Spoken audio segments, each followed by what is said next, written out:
What's up, everybody? Welcome to the Gooner channel. And look, I would forgive you if you were starting to feel less than positive about our chances of winning the Premier League for the first time in 20 years since that glorious Invincible season.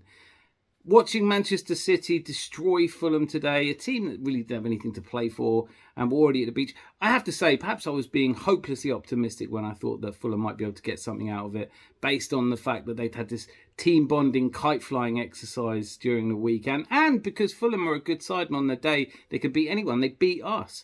So when Guardiola's goal goes in very early on, it was a foregone conclusion from that point. And Manchester City have now, of course, gone top of the table, having played the same number of games as us, and also narrowed down the goal difference, so that might not be the advantage we'd hoped for. But we go to Manchester United tomorrow, and we can go top again if we win at Old Trafford. Now, it'd be a huge understatement to say that Old Trafford is a difficult place for us to go. Over the last 12 years, I think we've won there once, and that was in 2020. And of course, it was the scene of that dismal 8-2 defeat under Arsene Wenger near the end of his reign. But this is not that Manchester United. This is a Manchester United who've lost the most games in their Premier League history, managed by a man who's suffering from the worst cognitive dissonance I've ever seen, describing even defeats as exciting football and how close they came, and he spent most of the season since they played us at the Emirates talking about how they nearly beat us there.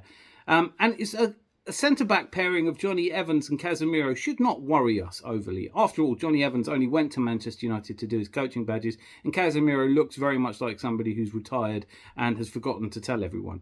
So we should be incredibly confident. This will be a test of our team. Last season, when we watched Man City win comfortably, we lost the spirit. We lost our fight. We didn't play to the final game. We didn't play to the final whistle.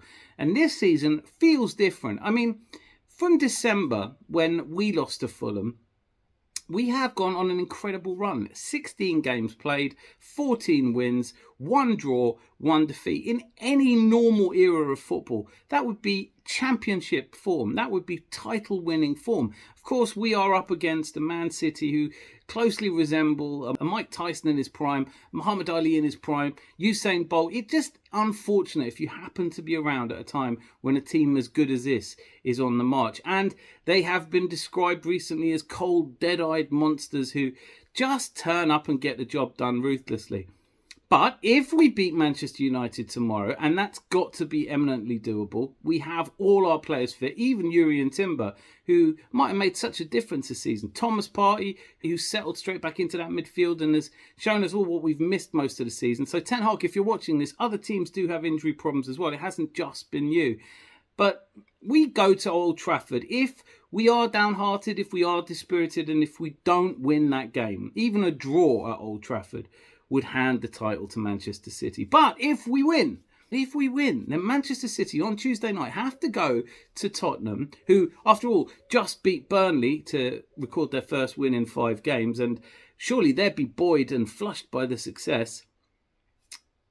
Manchester City have a terrible record. For some reason, Tottenham are their bogey side.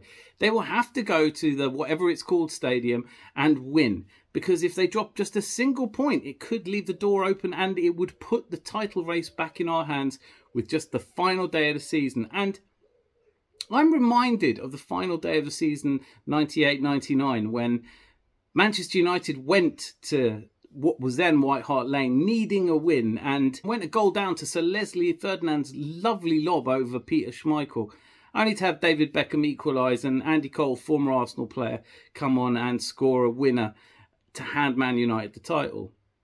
All those years ago, Manchester City were playing in a playoff final against, I think it's Gillingham, but I'd have to go back and check.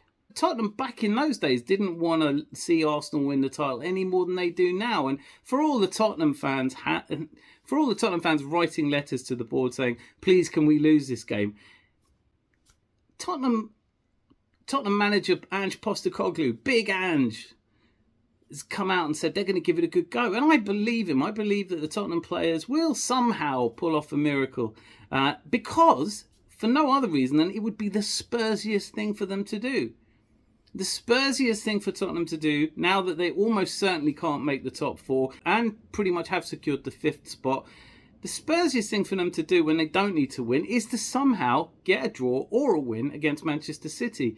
And what a fantastic final day of the season it looks like it could be. If we get a couple of goals against Man United, then it would mean if City draw or lose to Tottenham, that they would have to outscore us on the final day of the season. That's what everyone wants, isn't it?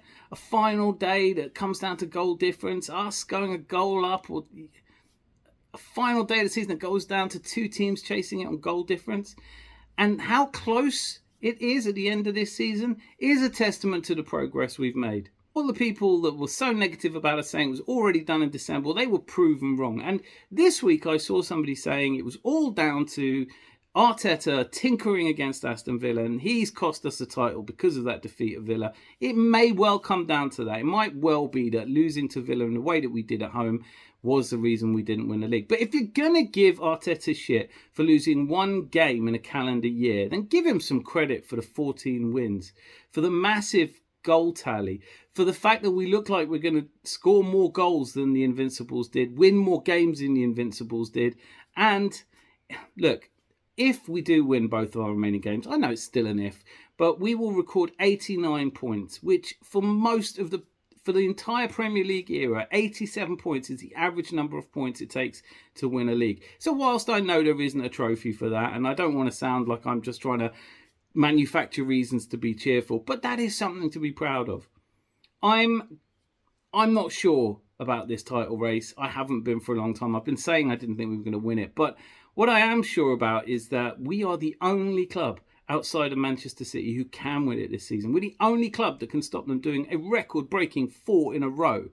And all the time that it's possible that we could do that, I'm going to be cheerful, positive and optimistic, even if in the back of my head there is a voice saying, yeah, it's over now. So let me know in the comments below what you think, how you feel about it. And just before the match tomorrow, I'm going to do a live stream talking about the lineup and predictions. But I'd love to hear from you before then what you think is going to happen. And also want to know from you if you think this has been progress this season, because there have been some Manchester United fans saying that if they end up winning the FA Cup, which, you know, given how close they came to going out to Coventry, doesn't seem really that likely. But if they win the FA Cup, have Man United had a better season than us? Have Liverpool had a better season than us because they've won the League Cup? We get this all the time. For me, it's progress. After 99, Man United went on to win 2 more leagues after that, and it wasn't until 2002 that we were able to lift our second double of the Arsene Wenger era, 3rd of all time. And that was because of progress. That was because we carried on improving. We are going to have to do it again. There's going to be plenty of time to talk about transfers and who stays and who goes after next Sunday. But all we have to do now is cheer the team on so that they beat Manchester United and we have something to hope for in the last day of the season. And I hope you will join me in doing that. As I said, live stream tomorrow, 3:30. Join me there to talk about this season so far and our hopes for that game. Until I see you then, be lucky, lots of love.